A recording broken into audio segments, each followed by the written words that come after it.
मन में जोगिया के जोग जगा के आज नाचेंगे चिलम चढ़ा के। घूमता माथा लागे होई तमाशा ठीक कहिलो न भंगिया खिया के। अच्छा अरे बाबा के बुढ़िया खाला। हाँ मन में जोगिया के जोग जगा के आज नाचेंगे चिलम चढ़ा के। घूमता माथा लागे होई तमाशा ठीक कहिलो न भंगिया खिया के। देह घूमता हमरो भयंकर। ओ जय जय शिव शंकर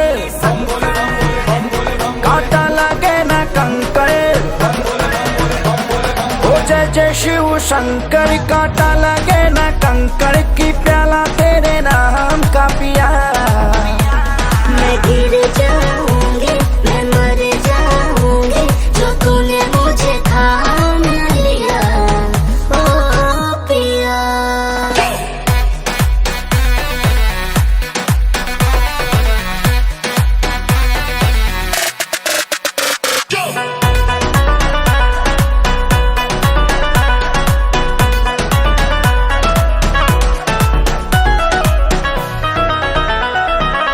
का जाने का होई आजू के दिनवा बाटे अब शिव ही सहारा हो।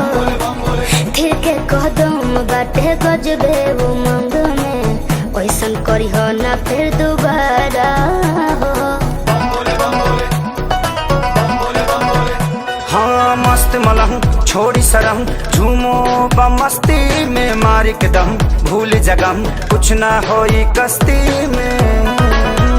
कौन मरला तू हमरा पे मंतर। ओ जय जय शिव शंकर